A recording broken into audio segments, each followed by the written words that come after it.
Puji Tuhan, selamat malam Bapak Saudara semuanya. Salam, selamat berjumpa kembali malam hari ini dalam Online Discipleship Revival Total Ministry. Saudara, malam hari ini kita akan melanjutkan pembahasan kita hari kemarin. Kita akan melanjutkan tema tentang intuisi dan persekutuan. Ya. Saudara, kemarin sudah kita jelaskan ya, bahwa Allah itu sebenarnya ingin bersekutu dengan kita. Sebelum Anda ingin bersekutu dengan Dia, Allah lebih dulu hatinya ingin bersekutu dengan Anda. Bahkan ada seorang hamba Tuhan bilang gini ya, Allah itu kalau nggak ada manusia kesepian. Ya, makanya Allah mencari manusia itu untuk apa? Untuk dijadikan sahabatnya ya. Nah, sekarang Dia ada di tengah-tengah kita, ya, dan Dia menjadi bagian di dalam kehidupan kita semuanya. Saudara, Dia hadir di dalam kehidupan kita dan banyak hal yang Tuhan kerjakan di dalam kehidupan kita, ya. Memang kita kemarin sudah belajar juga ya tentang ada dua tingkatan perjuangan, ya. Pertama, ketika kita bertobat, sebenarnya Anda sedang berjuang melawan keinginan-keinginan daging dan hawa nafsu, agar Anda bisa hidup menurut jalannya Tuhan. Ya. Lalu, perjuangan yang kedua, tingkat perjuangan yang kedua, ya, adalah Anda harus belajar lebih lanjut untuk berjuang melawan suara hati sendiri. Untuk bisa mendengar dan menurut suara hatinya Roh Kudus. Nah, dua tingkat perjuangan ini Anda harus sudah mulai kerjakan ya. Minimal tahap pertama, yaitu adalah satu tekad untuk bertobat melawan keinginan daging dan hawa nafsu supaya Anda bisa hidup nurut sama Tuhan. Dan yang kedua, lawan hatimu sendiri, ya, keinginanmu sendiri, lalu Anda mulai adopsi suara Tuhan itu loh. Keinginannya Tuhan dalam hidup Anda, sehingga Anda bisa mendengar dan nurut suara hati Roh Kudus. Nah, di sini Ia akan berkenan memakai Anda untuk memberitahukan hal-hal yang rahasia, banyak hal yang besar yang Tuhan mau tuang ke dalam hidup Anda itu. Ketika Anda mendengar suara Tuhan itu bukan hanya mendengar tentang, oh nanti aku bayarin utangmu ya, nanti aku sembuhkan penyakitmu ya, gitu ya. Bukan itu toh. Gitu ya. Walaupun itu ada juga sih, karena ada yang punya utang. Oh Tuhan, lihatlah hutangku ini. Oh ya, nanti tak bayarin. Nah, Tuhan ngomong begitu. Jadi Anda nangkepnya hanya di situ aja. Tapi sebenarnya Tuhan mau berbicara ya tentang hal-hal yang lebih dalam, tentang hal yang lebih besar. Apa itu? Seluruh apa yang ada di dalam diri Allah itu semuanya akan dituang kepada Anda. Apa yang Allah tahu itu juga nanti bagian Anda juga. Nah, ketika orang bisa berkomunikasi, mendengar suara Tuhan, lalu Tuhan berbicara kepada Anda, dan Anda sekarang terkonek, terhubung dengan yang punya gelar Maha Tahu. Betul nggak ya? Tahu apa saja. Nah, karena Dia tahu apa saja, Maha Tahu, lalu memberitahukan kepada Anda, kira-kira Anda jadi apa? Jadi Maha Tahu juga, betul? Nangkep ya saja ya? Anda bisa jadi Maha Tahu karena apa? Karena Anda terhubung dengan Allah. Bukan karena Anda bisa, tapi karena Allah mempercayakan berita itu kepada Anda, lalu Anda boleh menyampaikan kepada semua orang, sehingga orang bisa mengenal Dia. Itu tujuannya ya. Nah, saudara, jadi kita tahu sekarang bahwa Ia ingin dikenal. Ya, Allah itu ingin dikenal. Allah yang berdiam di tempat yang tak terhampiri, yang pikirannya, saudara, ya, yang pikirannya jauh seperti langit dan bumi dengan pikiran kita. Dia ingin memberitahukan seluruh isi hatinya kepada kita. Dengan cara apa? Ya, dengan cara ngobrol, chatting. Nah, tujuannya apa? supaya ia dikenal melalui Anda yang telah menangkap isi hatinya Allah itu loh. Ini cara memperkenalkan Allah, ya. Banyak orang kadang-kadang bikin sebuah formula atau konsep sendiri untuk memperkenalkan Allah kepada orang lain, ya. Tahu nggak, saudara? Karena Allah itu ada di tempat yang tak terhampiri dan nggak kelihatan, kita bisa bayangkan Allah itu seperti matahari, ya, ada panasnya, ada terangnya, dan ada fisiknya. Itulah Allah, saudara. Itu upaya manusia untuk menjelaskan tentang Allah, betul? Tapi kita di RTM diajar, ya. Kita kalau menjelaskan tentang Allah bagaimana? Kita dengar apa yang dikatakan Firman, tuh. Firman sendiri bilang, ya. Nah, bahwa Allah itu sebuah keluarga, betul?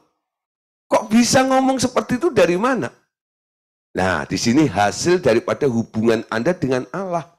Bukan karena mikir sendiri untuk menjelaskan tentang Allah kepada orang lain. Jadi apa yang Anda sampaikan kepada orang lain itu harus mutlak, ya, nggak bisa ditawar, nggak bisa diganti. Yang harus Anda katakan kepada orang lain harus semuanya sumbernya dari apa kata Tuhan.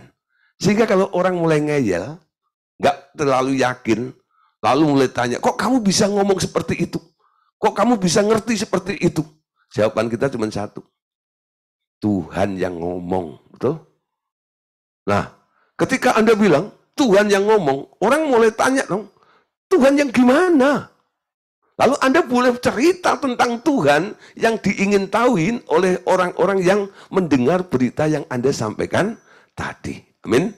Nah, saudara, untuk ini, ya, supaya dia dikenal, ia mengirimkan anaknya turun ke dunia, menebus dosa manusia, lalu memberitakan rencananya melalui pemberitaan Injil, dan bila seseorang membuka hati baginya, ia masuk ke dalam hati orang itu, membawa Roh Kudus, yang melahirkan roh yang sudah mati menjadi baru. Hidup lagi, mampu mendengar suaranya.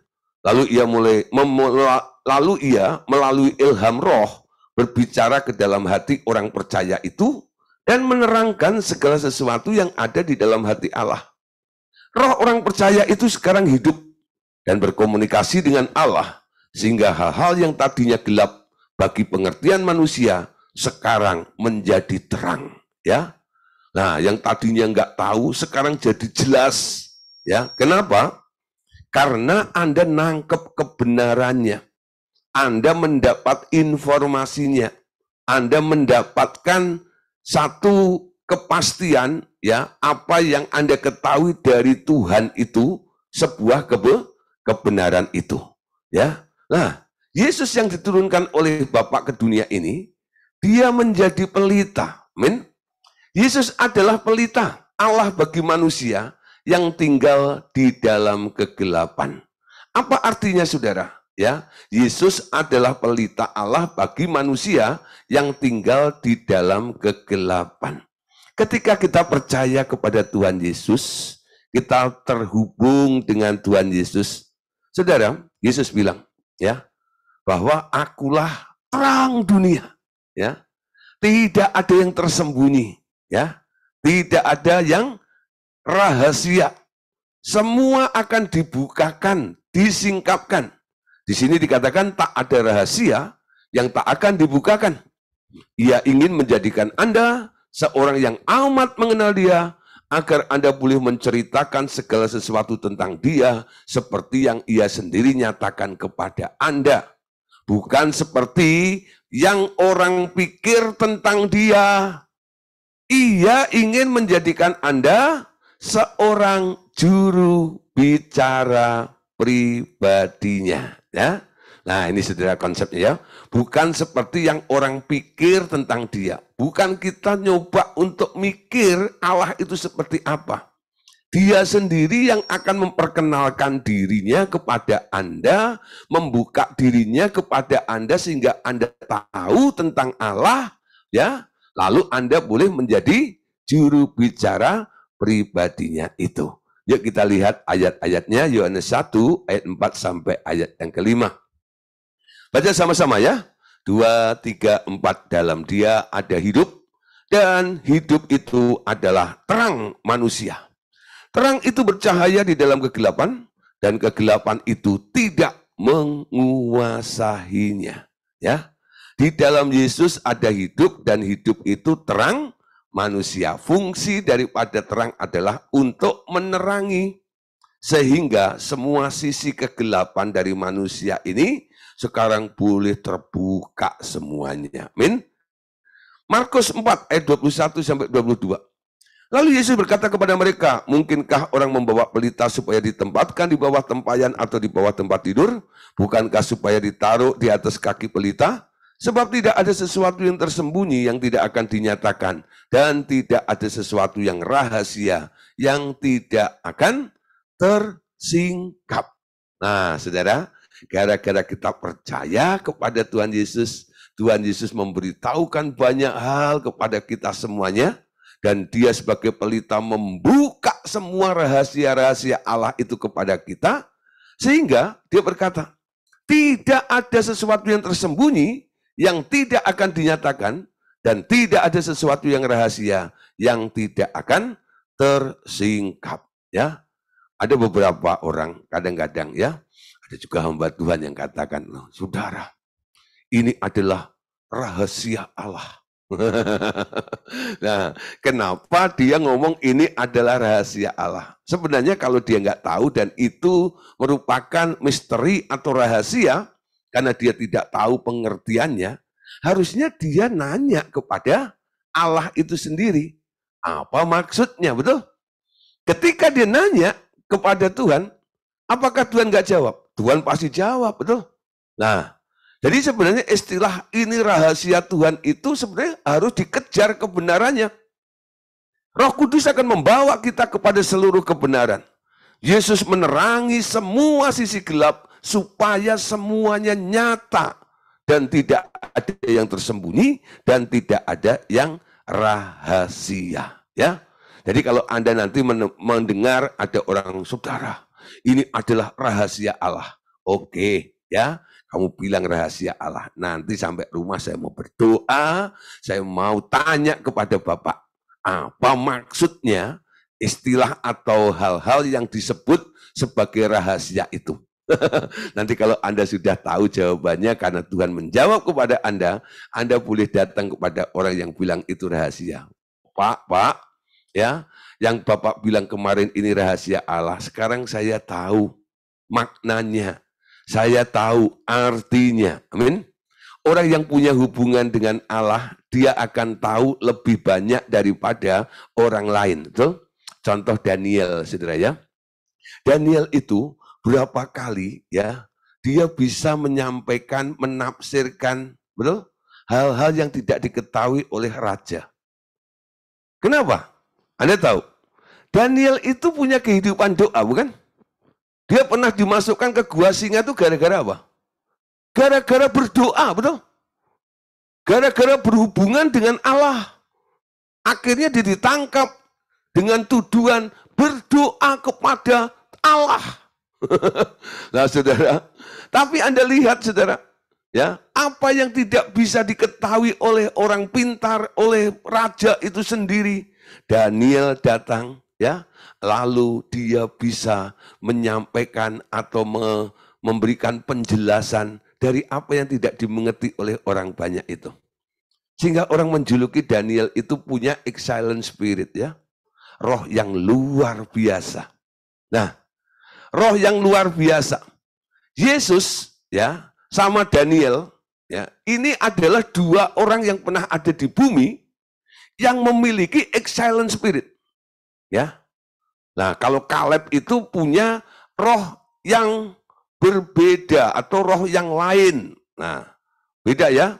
Tapi Daniel itu punya excellent spirit, roh yang luar biasa. Yesus punya roh yang luar biasa. Karena Yesus selalu terkonek juga dengan Bapaknya. Nah, dari dua contoh ini, saya yakin nanti akan ada orang ketiga, ada orang keempat. Siapa itu? Orang ketiga dan orang keempat. Siapa kira-kira? Siapa? Kok gak ada yang bilang saya gitu loh? Ya? Ya, saya gitu loh. Kalau Daniel bisa, Yesus bisa, Anda pun harus bisa, betul? Nah, memiliki roh yang luar biasa. Kenapa? Karena ada hubungan. Kalau Anda nggak hidup seperti Yesus, nggak punya hubungan dengan Bapa seperti Yesus, Anda nggak akan punya excellent spirit seperti Yesus ataupun seperti Daniel itu. Amin. Nah, saudara, Tuhan Allah akan memakai Anda sebagai juru bicara pribadinya. 1 Korintus 4 ayat pertama. Demikianlah hendaknya orang memandang kami sebagai hamba-hamba Kristus yang kepadanya dipercayakan rahasia Allah. Siapa yang paling punya hak atau pantas disebut sebagai hamba Allah? Nah, sekarang ini ya, siapa yang paling pantas layak disebut sebagai hamba Allah? Orang yang dipercayakan sesuatu oleh Allah, betul? Paulus bilang, demikianlah hendaknya orang memandang kami sebagai hamba-hamba Kristus yang kepadanya dipercayakan rahasia Allah itu. Jadi kalau Anda menyampaikan sesuatu, itu dasarnya satu. Dia memberitahu kepada Anda, ya, Anda diizinkan, Anda dipercaya untuk membawa berita itu supaya orang lain tahu melalui penjelasan Anda semuanya. Amin. Kolose 2 ayat 2 sampai ayat yang ketiga. Supaya hati mereka terhibur dan mereka bersatu dalam kasih, sehingga mereka memperoleh segala kekayaan dan keyakinan pengertian dan mengenal rahasia Allah, yaitu Kristus. Sebab di dalam dialah tersembunyi segala harta, hikmat, dan pengetahuan. Amin. Langkah apa yang harus kita lakukan untuk mencapai ya sampai terjadi hal seperti ini? Ya, Anda harus menjaga persekutuan dan komunikasi Anda dengan Tuhan. Ya, Ia ingin Anda juga menyembah Dia dengan roh dan kebenaran. Roh menyembah roh, ya. Dua roh yang semula berbeda level, tetapi setelah roh Anda dibaharui oleh Roh Kudus, baru dapat terjadi persekutuan dan komunikasi antar roh. Dua level roh yang berbeda tak mungkin berkomunikasi. Untuk itulah roh Anda harus di-upgrade setara dengan rohnya, dilahirkan baru. Dan intuisi Anda dihidupkan oleh Roh Kudusnya, lalu Ia memberi lagi roh hikmat dan wahyu untuk mengenal Dia dengan benar. Bukan membuat interpretasi sendiri, menafsir-nafsirkan sendiri tentang Dia. Lalu, Ia sendiri tidak menyatakan dirinya kepada dunia melalui Anda. Saudara, hubungan komunikasi kita dengan Tuhan membuat rohmu di-upgrade. Amin. Dia mau Anda menyembah Dia.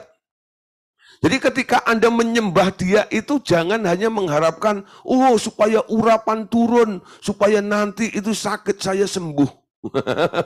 Ya, jangan hanya itu tok. Saya percaya di dalam hadirat Allah ada kesembuhan. Di dalam hadirat Allah ada mujizat dan banyak contoh-contoh, ya.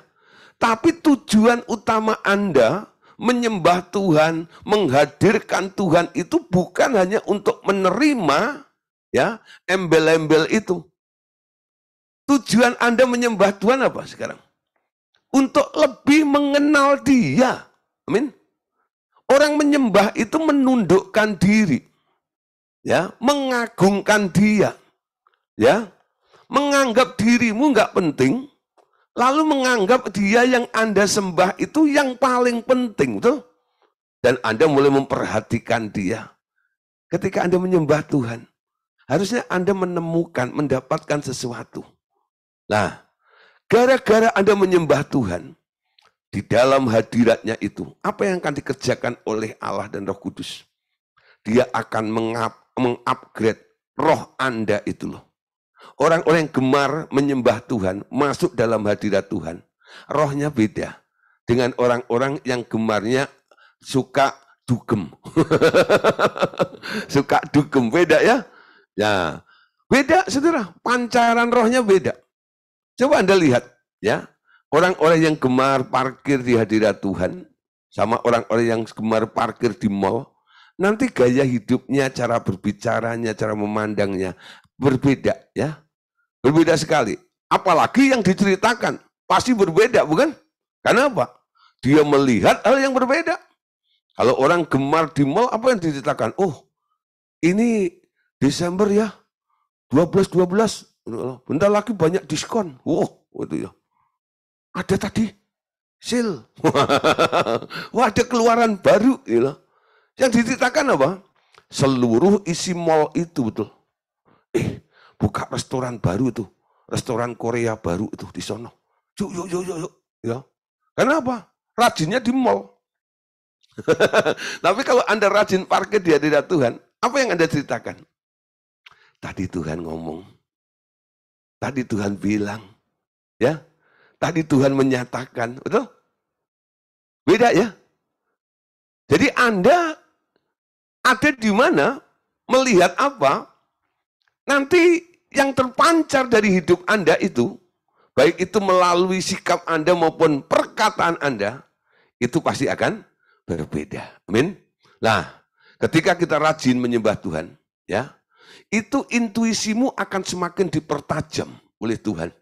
Ya, apa yang terjadi, saudara? Ya, untuk mengenal Dia itu nggak bisa dengan otak kita,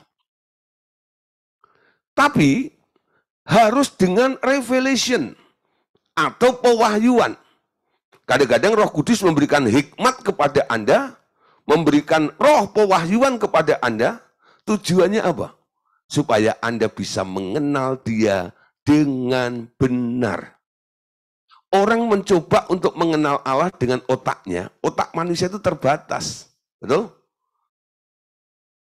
Lalu Anda menginterpretasi tentang Tuhan itu. Saudara, Tuhan akan menginterpretasikan dirinya sendiri kepada kita semuanya. Bukan Anda yang menginterpretasikan. Tapi kadang-kadang Roh Kudus akan menyatakan supaya Anda nangkep, ngerti maksudnya.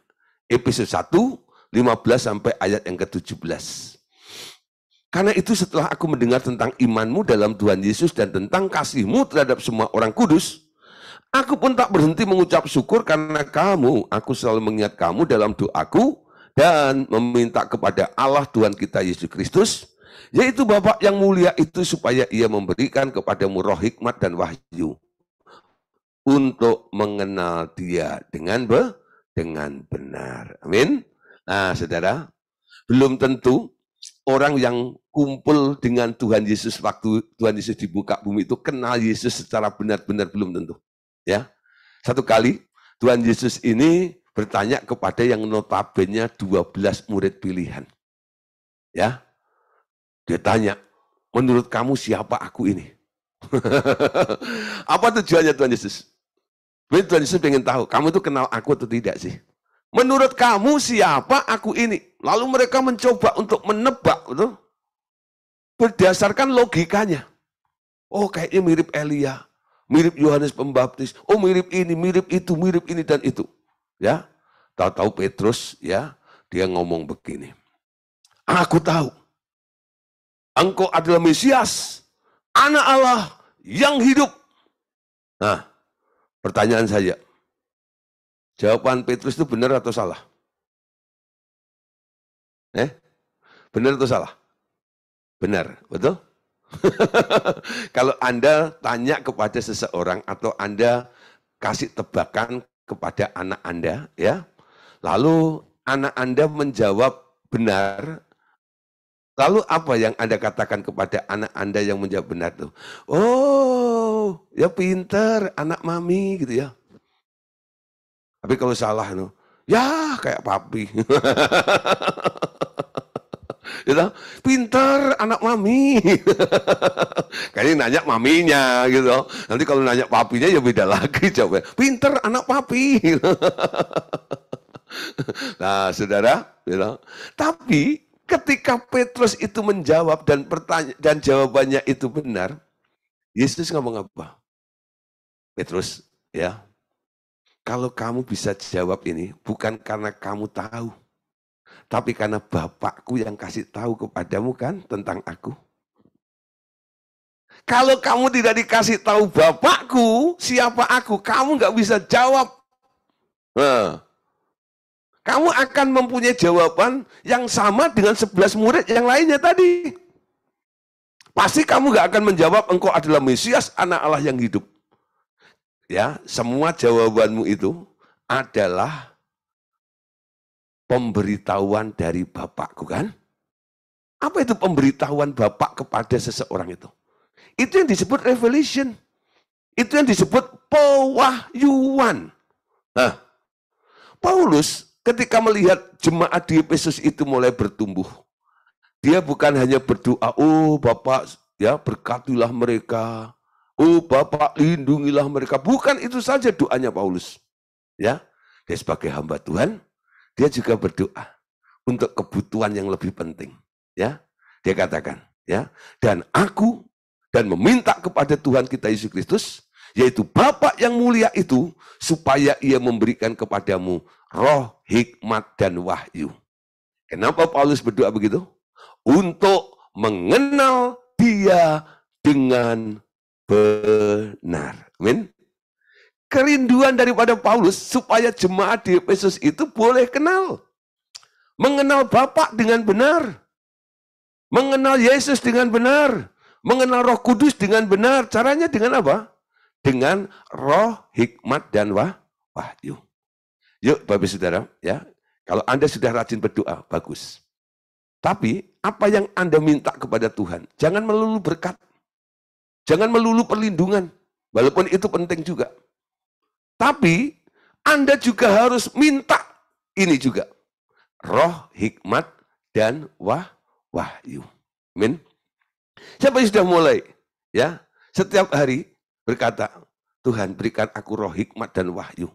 Sehingga aku boleh ya mengerjakan hal-hal yang dengan bijaksana sepanjang hari ini dengan hikmat dan pewahyuan yang dari Engkau. Nanti beda sekali, saudara. Ya, yang selama ini Anda menjadi seorang pemikir, nanti Anda nggak sempat mikir. Kenapa? Dari hatimu itu akan mengalir. Ada ide, ada inspirasi, ada dorongan-dorongan untuk melakukan ini dan melakukan itu tanpa Anda mikir. Karena Anda minta roh, hikmat, dan wahyu. Sehingga apa yang Anda kerjakan itu bukan karena keinginan, karena Anda mikir, bukan. Dorongan dari hatimu itu loh.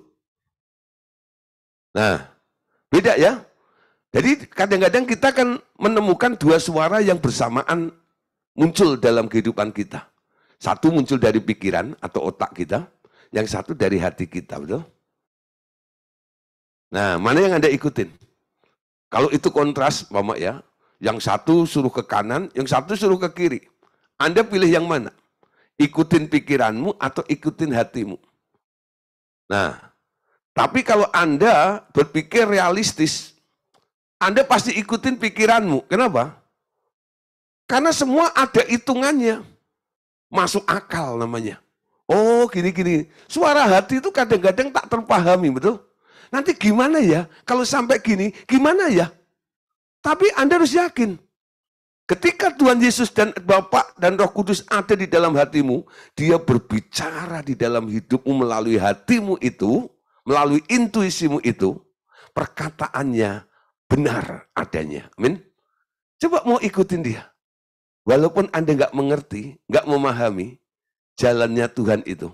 Tapi nanti sampai di ujung sana, Anda akan terkagum-kagum. Sehingga Anda sampai di ujung sana, Anda berkata, ku kagum, hormat akan engkau. Wah, gitu ya. Kenapa orang bisa nyanyi seperti itu? Karena dia melihat ya sesuatu di luar jangkauan pikirannya itu. Nah, saudara, orang yang hidup ya dengan intuisi mendengar suara Tuhan, itulah yang disebut manusia rohani. Ya, orang Korintus yang telah mengalami karunia-karunia rohani yang lengkap oleh Paulus tetap dikatakan sebagai bayi rohani.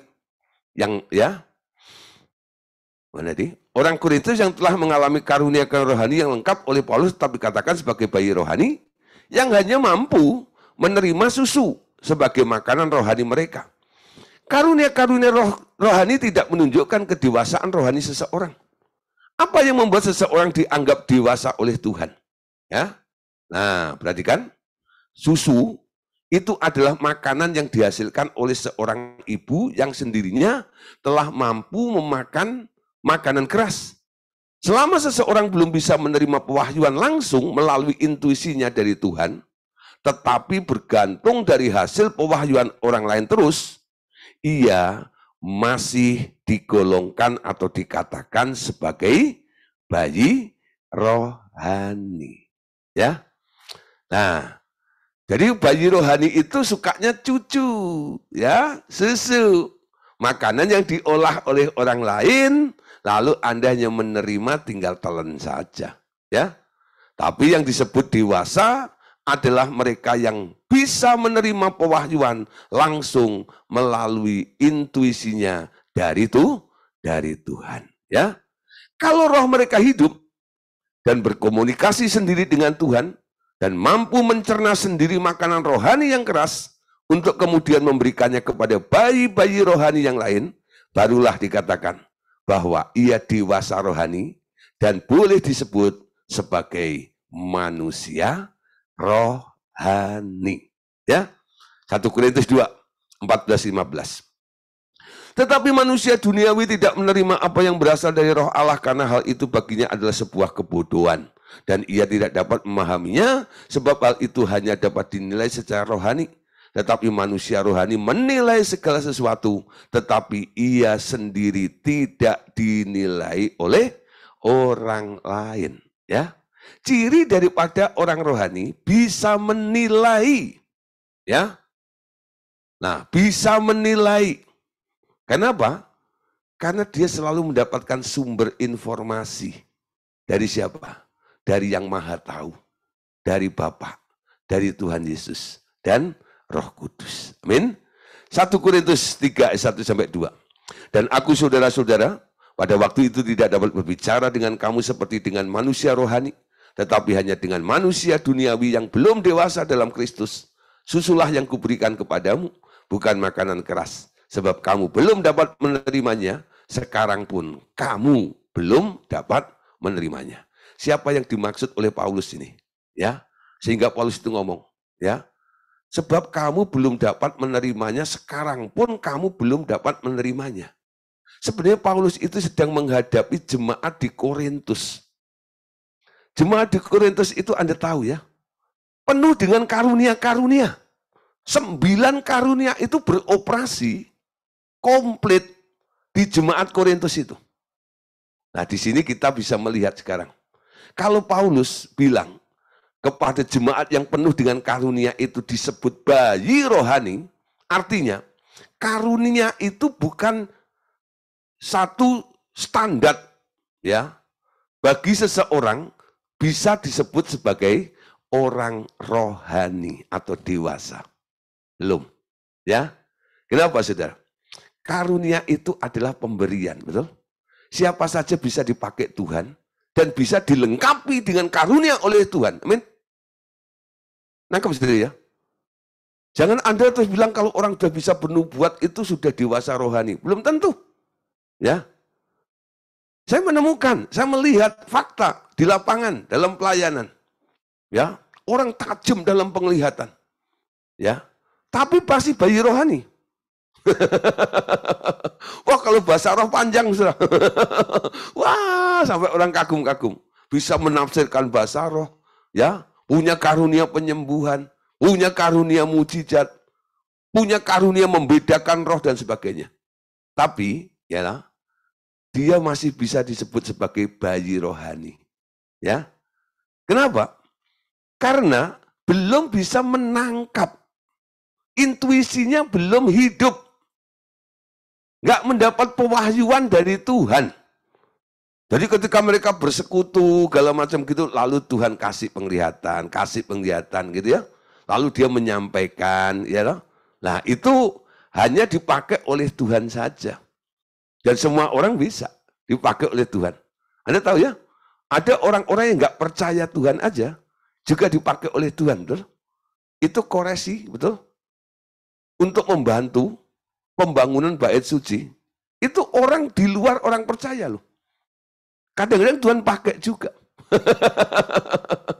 Nah, saudara, nah di kalangan orang percaya, ya belum tentu orang yang berkarunia bisa disebut ya sebagai orang yang dewasa atau orang rohani. Nah, saudara, sebenarnya ya dia yang ada di surga itu, dia sedang cari sahabat, ya. Ia mencari sahabat. Banyak hamba Tuhan tak menyadari hati Tuhan Yesus yang sebenarnya. Dengan sikap rendah hati mereka menghambakan diri seumur hidup kepada Dia dan tak pernah mau mengerti bahwa yang dicari Tuhan bukan seorang hamba, tetapi ia mencari sahabat. Loh Pak, loh yang dicari kok bukan hamba, gimana sih? Bukankah Tuhan Yesus keluar gitu ya? Nah ada seorang keluar lalu cari orang-orang yang bekerja dalam kebun anggurnya. Itu kan hamba Pak. Ya. Nah saudara, di sini kita akan tahu nanti, akan saya jelaskan apa bedanya hamba dan sahabat. Ya, apa bedanya hamba dan sahabat?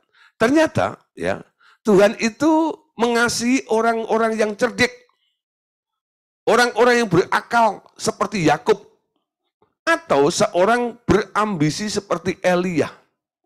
Tetapi ia lebih mengasihi orang-orang yang lebih cerdik dan lebih berakal dari Yakub dan berambisi lebih dari Elia. Nah, istilah ini mungkin Anda sedikit bingung ya. Coba ya, renungkan sekali lagi, saya baca ya.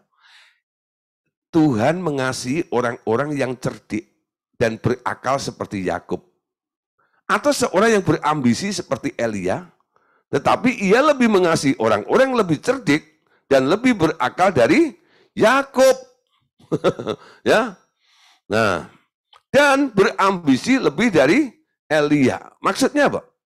Maksudnya, ia mencari orang-orang yang lebih cerdik untuk mengetahui ternyata Tuhan menyediakan posisi yang lebih baik bagi mereka. Lebih dari seorang hamba, tetapi seorang sahabat. Sepanjang sejarah manusia, Tuhan mencari sahabat-sahabat bagi dirinya di antara manusia. Ya, ini si orang cerdik ini, ya, namanya Yakub itu adalah hamba. Elia yang penuh dengan ambisi, yang melakukan spektakuler mujizat-mujizat itu, dia juga adalah hamba. Tapi saudara, ada yang lebih tinggi, ada yang lebih baik daripada posisi Yakub dan Elia sebagai hamba ini, ya. Nah, di sini adalah seorang sahabat. Amin. Nah, Yakub dan Elia menghambakan diri kepada Tuhan. Apa yang dilakukan si hamba ini? Baik Yakub maupun Elia. Mereka meminta berkat dan kuasa Tuhan dan memakainya dengan segala daya mereka, tujuannya untuk memuliakan Tuhan. Ya. Nah, saudara, ya.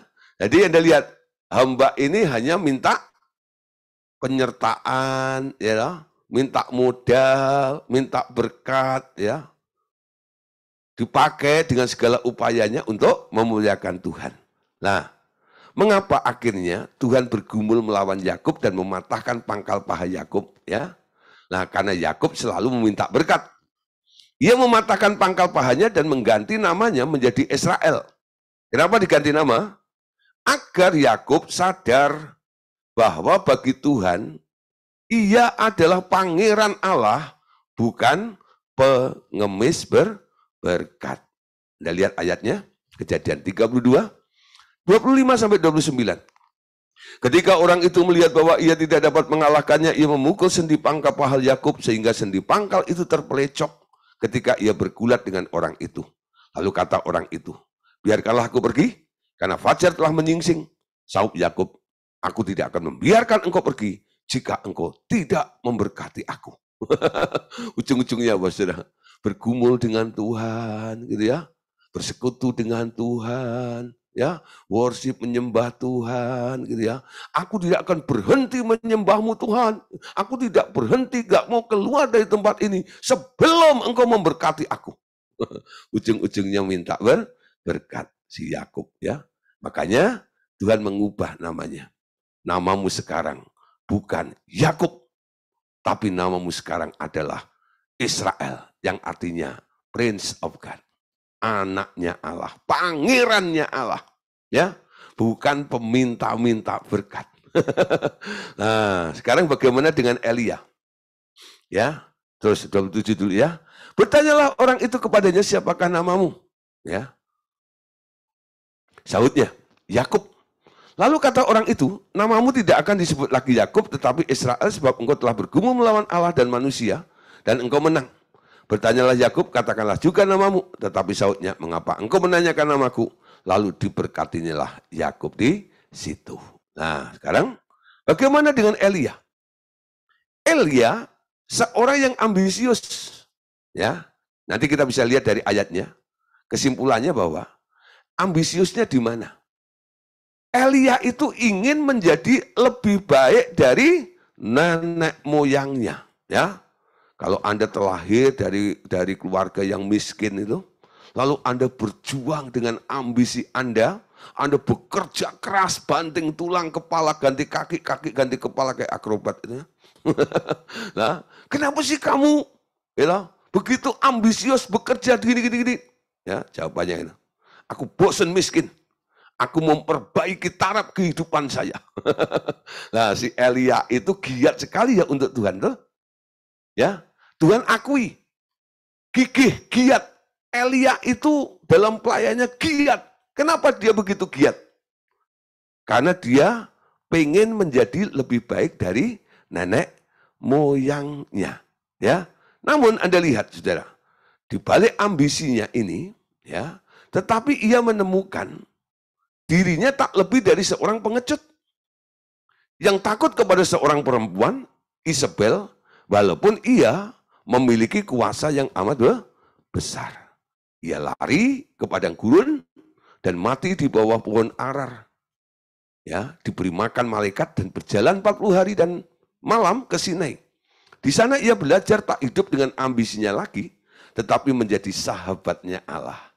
15 tahun sisa hidupnya hanya bergerak kalau Tuhan suruh bergerak. Lalu selebihnya ia diangkat ke surga. Amin.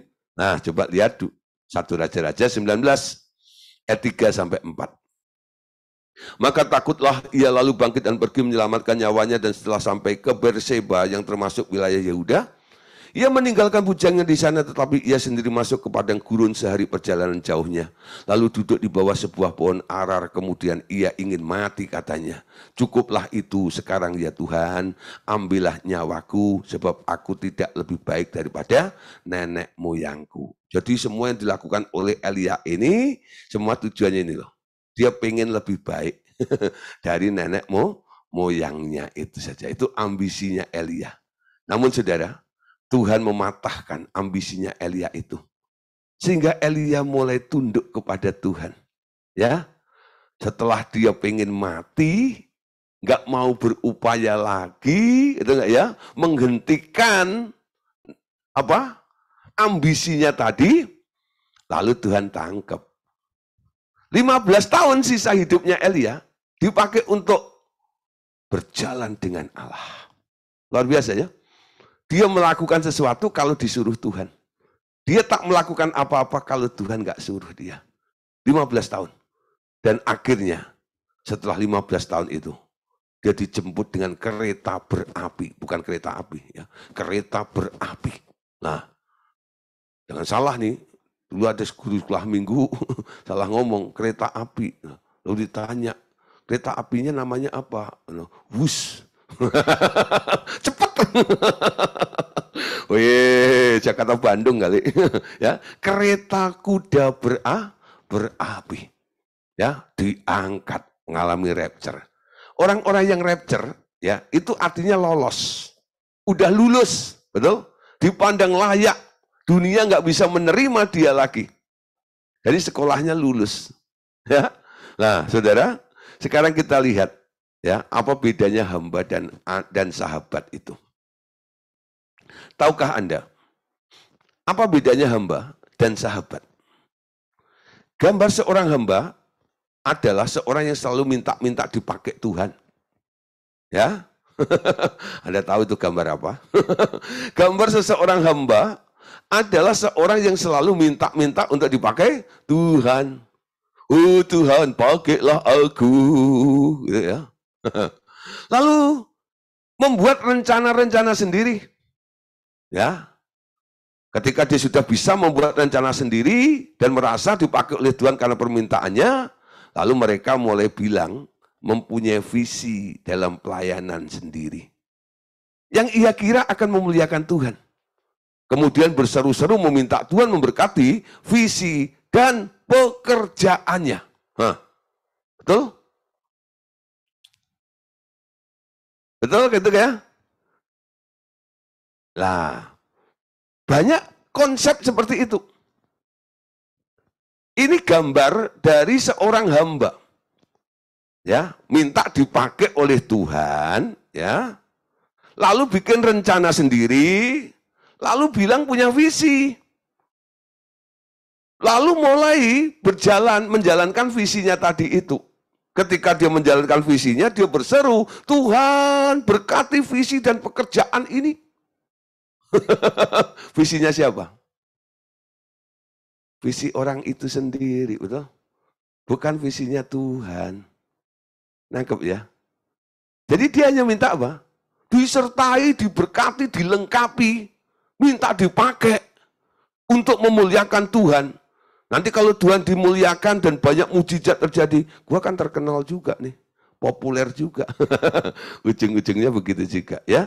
Nah, sekarang gambar seorang sahabat ialah seorang yang menyerahkan diri kepada Tuhan dan menyangkal dirinya hingga ia bersatu dengan Tuhan Yesus. Sehingga hatinya menangkap isi hati Tuhan dan bergerak kalau ia mau bergerak.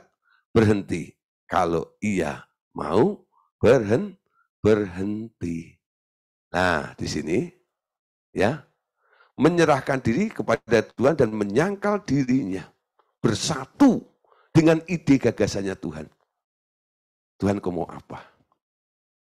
Itu hati sahabat. Tuh ya. Hati hamba, Tuhan pakai saya. Lalu bikin rencana. Menganggap itu sebuah visinya. Lalu minta Tuhan untuk mendukung, memberkati dengan kuasanya. Ya. Tapi seorang sahabat beda. Tuhan, apa yang mau kerjakan? Hambamu siap untuk melaksanakan di bumi ini. Silahkan Tuhan. Nyatakan. Ya. Tuang programmu itu. Nah, inspirasi aku Tuhan. Ya. Yohanes 15 ayat 15, saudara. Tuhan Yesus satu hari berkata begini. Aku tidak menyebut kamu lagi hamba. Sebab hamba tidak tahu apa yang diperbuat oleh tuannya. Tetapi aku menyebut kamu sahabat karena aku telah memberitahukan kepada kamu segala sesuatu yang telah kudengar dari Bapakku. Nah, Anda mau jadi hamba atau sahabat? Tuhan bilang, aku tidak menyebut kamu lagi hamba. Kenapa? Yesus berkata, karena seorang hamba itu tak tahu apa yang diperbuat oleh tuannya. Yang diketahui oleh hamba itu apa? Ide dan gagasannya sendiri, betul? Tapi aku menyebut kamu sahabat karena aku telah memberitahukan kepada kamu segala sesuatu yang telah kudengar dari Bapakku. Ciri seorang sahabat itu, ya, dia tahu apa yang mau dilakukan oleh tuannya, oleh sahabatnya, ya, oleh Bapak Tuhan Yesus dan Roh Kudus. Nah, sekarang kita lihat contoh ya. Ada tokoh-tokoh ya dari masa sebelum banjir Nuh ya yang diceritakan oleh Alkitab. Tokoh dari masa sebelum banjir Nuh ini ya, Henokh contoh ya. Tak banyak ceritanya tentang orang ini. Tetapi merupakan gambar yang indah tentang seorang sahabat Allah. Seorang yang berkenan di hati Allah. Ia ingin Anda mencapai tingkat persahabatan seperti Henokh, seperti Abraham, seperti Daud, bahkan lebih dekat lagi, sehingga ia menjelma di dalam diri Anda sepenuhnya.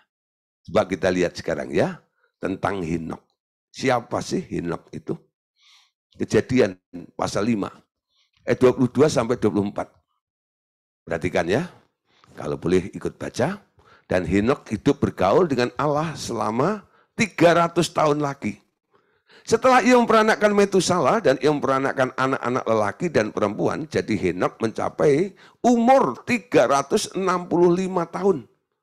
Dan Henokh ya, hidup bergaul dengan Allah, lalu ia tidak ada lagi sebab ia telah diangkat oleh Allah. Apa yang dilakukan oleh Henokh? Ya, enggak spektakuler seperti Elia, bukan? Henokh itu hanya diakui, ditulis di dalam Alkitab. Orang yang bergaul dengan Allah selama ratusan tahun. Ya. Berjalan dengan Allah. Ya. Sampai akhirnya Henokh mencapai umur 365 tahun dan Henokh hidup bergaul dengan Allah, lalu ia tidak ada lagi sebab ia telah diangkat oleh Allah. Nah, saudara, Ibrani 11 ayat 5 menuliskan begini. Ini kan tentang saksi-saksi iman ya. Karena iman, Henokh diangkat supaya ia tidak mengalami kematian dan ia tidak ditemukan. Karena Allah telah mengangkatnya, sebab sebelum diangkat, ia memperoleh kesaksian bahwa ia berkenan kepada Allah. Kenapa Henokh berkenan kepada Allah? Karena dia berjalan dengan Allah. Amin. Berjalan bersamamu ku takkan goyah. Ujung-ujungnya apa? Ya Tuhan sertai aja gitu. Nah, berjalan dengan Tuhan itu menyelaraskan. Ya, ritme langkah Anda itu nanti akan seirama dengan langkahnya Tuhan. Amin. Itu artinya bergaul dan berjalan dengan Allah. Ketika orang percaya, bertobat, ya, dipanggil, marilah kepadaku, kamu yang letih, lesu dan beban berat, ya, aku akan berikan kelegaan kepadamu. Setelah Anda dibereskan tentang masalahmu, program Allah berikutnya apa? Pikulah yang kupasang dan belajarlah kepadaku, karena aku rendah hati dan lemah lembut, maka jiwamu akan mendapat ketenangan. Nah, step yang kedua setelah Anda ditolong, dibebaskan, dimerdekakan oleh Allah adalah apa? Dipasang kuk. Supaya apa? Anda boleh berjalan dengan dia. Nggak minta berkat terus. Anda mulai mau ngerti Tuhan. Amin. Awalnya Anda terus nuntut Tuhan ngerti Anda. Betul? Oh Tuhan, apakah engkau tahu apa yang sedang aku alami? Tuhan, ngertilah tentang aku, gitu ya. Betapa malangnya aku ini, betapa menderitanya aku ini, gitu ya. Surga itu dipenuhi dengan teriakan seperti itu. Sebenarnya Tuhan juga ngomong, tapi karena teriakanmu lebih kenceng maka suara Tuhan itu enggak terdengar. Tuhan ngomong apa? Ya, aku ngerti kamu. Tapi kapan kamu ngerti aku? Nah. Ya, siapa yang pernah dengar Tuhan ngomong gitu kepada Anda? Siapa yang pernah dengar Tuhan ngomong begitu? Ya, Ibu Susana, ya, aku ngerti kamu kok. Kapan kamu ngerti aku? Hah? Pernah enggak nangkep tentang hatinya Tuhan seperti itu? Sampai kapan aku terus minta Tuhan mengerti tentang saya? Sampai kapan aku berhenti minta Tuhan mengerti tentang saya? Dan saya mau mulai berjalan dan mau ngerti tentang Tuhan gitu loh. Amin. Ngerti tentang Tuhan. Masuk dalam rencananya, masuk dalam kehendaknya yang mulia itu. Ketika Anda ada di daerah ini, Anda akan disebut sebagai sahabat. Kenapa? Karena hatimu pengen tahu terus tentang Tuhan. Amin. Anda nggak nuntut Tuhan tahu tentangmu. Ya, itu hamba namanya. Sahabat itu pengen tahu. Ya, coba siapa di sini punya sahabat ya? Nanti kalau sahabat Anda lagi murung gitu ya, Anda pengen tahu ya tentang apa yang terjadi dalam sahabatmu itu ya. Tapi kalau Anda bukan sahabatnya, ya Anda EGP itu. Biarin lah, kan bukan gua yang murung. Gue suka-suka sendiri tuh. Nah, tapi kalau Anda lihat dia lagi murung dan Anda sahabatnya, Anda mau coba cari tahu kenapa kamu murung, itu enggak ya? Nah, itu hati seorang sahabat. Sehingga Henokh disebut orang yang berkenan kepadanya. Yudas 1:14. Henokh keturunan ketujuh dari Adam juga telah bernubuat tentang mereka, katanya, sesungguhnya Tuhan datang dengan beribu-ribu orang kudusnya hendak menghakimi semua orang dan menjatuhkan hukuman atas orang-orang bejat karena semua perbuatan bejat mereka lakukan dan karena semua kata-kata nista yang diucapkan orang berdosa yang bejat itu terhadap Tuhan. Ya, seorang ini bisa sampai bernubuat tentang masa yang akan datang. Ya, kenapa? Dia dapat rahasianya dari Tuhan. Karena dia menjadi sahabatnya Tuhan. Nah, kita masuk pada tokoh yang lainnya. Dua tokoh lain pada masa sesudah banjir Nuh selain Henokh, siapa? Abraham dan Daud. Orang-orang yang berkenan di hatinya Allah. Ciri-ciri orang ini adalah bahwa mereka mendengarkan suara Tuhan sebelum mereka melaksanakan tindakan mereka. Contoh Abraham ya. Nah, Abraham. Yakobus 2:23. Dengan demikian, genaplah nas yang mengatakan, lalu percayalah Abraham kepada Allah. Maka hal itu diperhitungkan kepadanya sebagai kebenaran. Karena itu Abraham disebut sebagai sahabat Allah. Kenapa Abraham disebut sebagai sahabat Allah? Karena dia percaya. Lalu percayalah Abraham kepada Allah. Dan kepercayaan Abraham kepada Allah itu diperhitungkan sebagai sahabat Allah. Amin. Disebut sebagai sahabatnya Allah. Anda tahu sih ya kisahnya Abraham. Unik sekali ya. Abraham itu bukan orang populer awalnya. Bukan orang hebat. Juga bukan orang kudus-kudus banget gitu ya. Kayak Nuh gitu, enggak. Tapi dia dipilih ya di tengah-tengah orang-orang yang sedang menyembah berhala. Dipanggil keluar. Lalu Tuhan berjanji, aku akan memberkati kamu, keturunanmu akan banyak, dan aku punya rencana yang indah untukmu. Keturunanmu itu nanti akan menjadi satu bangsa, ya, di mana menjadi bangsa berkualitas yang akan menjadi bangsa standar bagi bangsa-bangsa yang lain, yakni bangsa Israel itu. Ya, nah perjalanannya Abraham keluar dari Mesopotamia Ur Kasdim itu sampai akhirnya jadi bangsa Israel yang besar itu. Wah, sudah Anda lihat ya, banyak hal yang tidak dimengerti oleh Abraham. Ya, dari tempat satu ke tempat yang lain gitu ya. Terus dia pindah.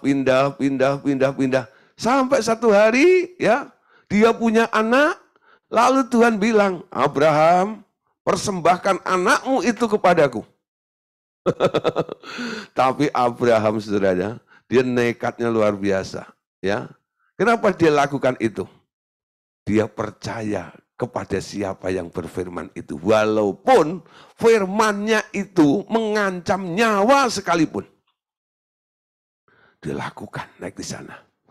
Disitulah akhirnya Tuhan sendiri bilang, Abraham, aku tahu kamu mengasihi aku lebih dari segala-galanya. Kamu sahabatku. Kamu sahabatku. Nah, Ya, seorang sahabat adalah orang yang rela mempertaruhkan nyawanya, betul? Abraham ya rela kehilangan anak nggak masalah. untuk Tuhan, ya. Oke, Daud saudara, contoh lain. Kisah 13 ayat 22. Setelah Saul disingkirkan, Allah mengangkat Daud menjadi raja mereka. Tentang Daud, Allah telah bersaksi.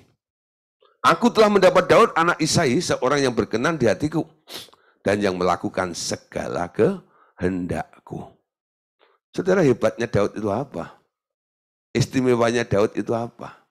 Ya, dari keluarganya dia itu sebenarnya sudah tidak dihargai. Ketika Samuel datang kepada Isai itu mau mengurapi anaknya Isai yang akan menggantikan Saul, Isai nggak menyodorkan Daud loh, betul? Tapi karena semua saudaranya Daud itu ditolak oleh Tuhan, memang bukan dipilih oleh Tuhan. Ya, sampai Samuel berkata, emang anakmu cuma ini? Ada sih, tapi pupuk bawang.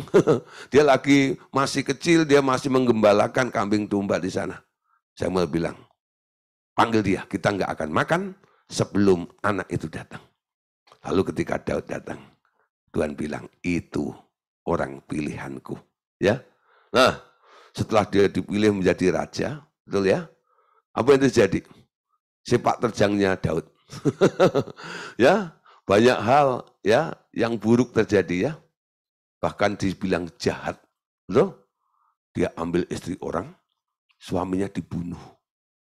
Sehingga Tuhan menyuruh Nabi Nathan ya memberikan ilustrasi ya kepada Daud, dan Daud marah. Orang kayak begitu harus dibunuh mati. Nathan bilang, kamu orangnya. Ya, saudara, kalau kita lihat ya dari sepak terjangnya Daud dan Saul, sebenarnya kesalahan Saul itu kecil ya dibanding kesalahan-kesalahan yang dilakukan oleh Daud. Tapi kenapa? Kesalahan Saul itu langsung fatal, membuat Allah bilang, utus, aku tolak. Ya, dia nggak berkenan artinya. Tapi untuk Daud ini, Tuhan bilang, aku telah mendapatkan orang yang berkenan di hatiku.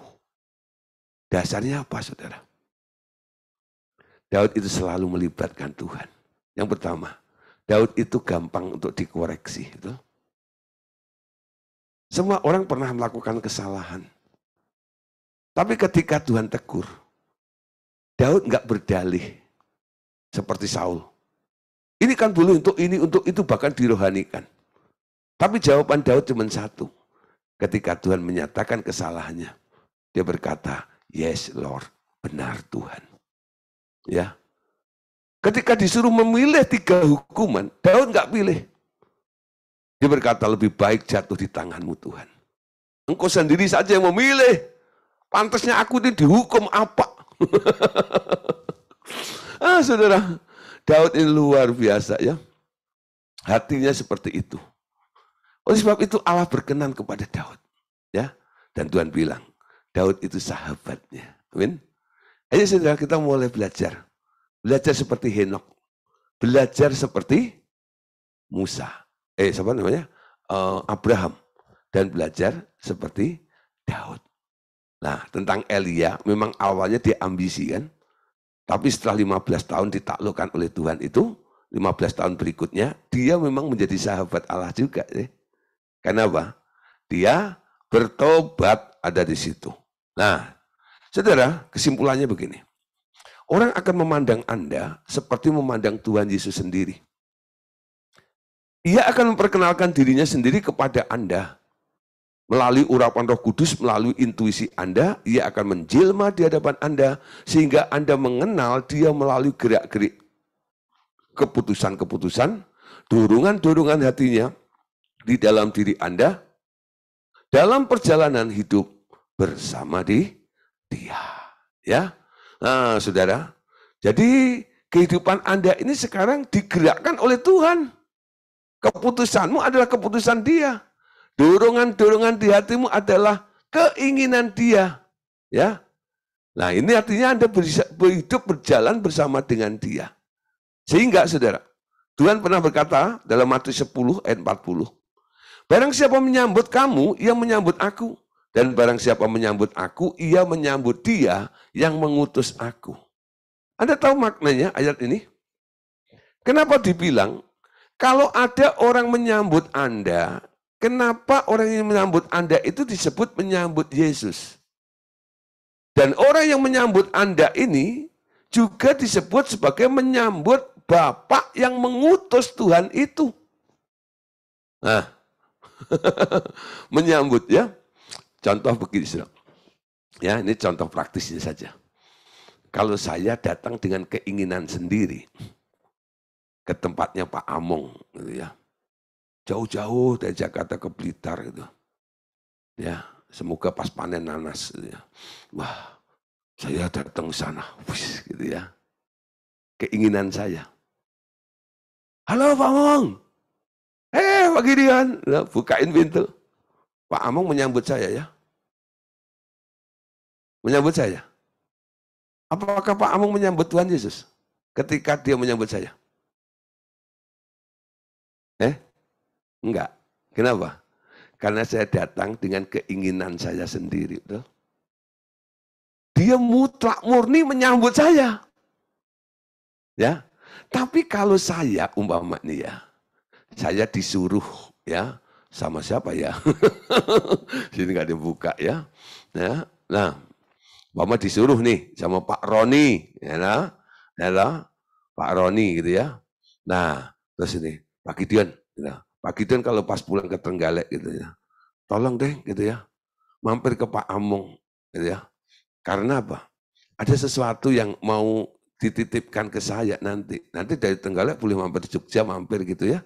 Lah nanti boleh berikan pada saya apa yang dikasih, yang dititipkan Pak Among itu.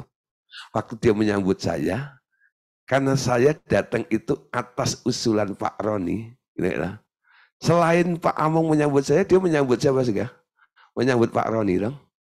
Ketika saya utarakan, Pak Among, saya ke sini tadi ini, saya dipesan sama Pak Roni. Oh iya, ada sesuatu yang mau saya berikan ke Pak Roni itu enggak ya?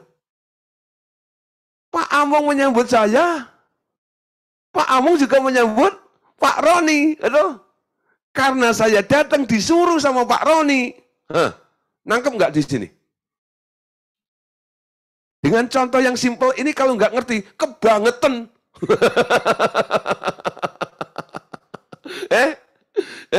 Ayat ini untuk menjelaskan secara ya sederhana. Ya. Barang siapa menyambut kamu, ia menyambut aku, dan barang siapa menyambut aku, ia menyambut Dia yang mengutus aku. Nah, kita mulai baca dari bawahnya, saudara. Ya. Nah, kalau Anda baca dari bawah, ya. Jadi Bapak awalnya mengutus Yesus. Amin. Lalu Tuhan Yesus mengutus Anda. Lalu Anda pergi, ketemu dengan orang. Orang itu menyambut Anda, otomatis orang itu menyambut Tuhan Yesus yang mengutus Anda, betul? Dan orang itu juga menyambut Bapak yang mengutus Tuhan Yesus. Nah, dalam pelayanan, itu sangat penting, dibutuhkan ya, sebuah pengutusan. Ya, baik secara organisasi maupun pengutusan langsung dari Tuhan. Pastikan itu bukan ide dan gagasanmu sendiri. Amin. Nangkep ya? Barang siapa menyambut kamu, ia menyambut aku. Dan barang siapa menyambut aku, ia menyambut Dia yang mengutus aku. Yang datang itu enggak membawa keinginannya sendiri. Dia membawa keinginan dari orang yang mengutusnya itu. Ini yang disebut sahabat. Betul? Kalau hamba, Tuhan, aku mau pergi ke sana. Tolong urapi saya ya. Nanti kalau ada yang macam-macam, Tuhan, berikan kuasa saya supaya tak diam. Ada kuasa Allah mengalir. Wow. Keinginanmu sendiri. itu hamba. Amin. Nah, mau jadi hamba atau jadi sahabat? Kalau saya pilih jadi sahabatnya Allah. Oke, Bapak Ibu Saudara, ya. Tentang intuisi dan persekutuan sudah selesai. Ya. Besok kita libur, ya, Jumat libur karena saya mesti pengarahan baptisan. Kita berjumpa, ya, minggu depan, ya. Nanti tunggu pengumumannya. Kita akan membahas tentang mengenal suara Tuhan, ya. Bagaimana mengenal suara Tuhan dan supaya kita bisa hidup di dalam roh dan hidup dalam anugerah. Masih banyak lagi tema-tema yang bagus lagi. Amin. Tuhan Yesus memberkati kita semuanya. Amin. Nah,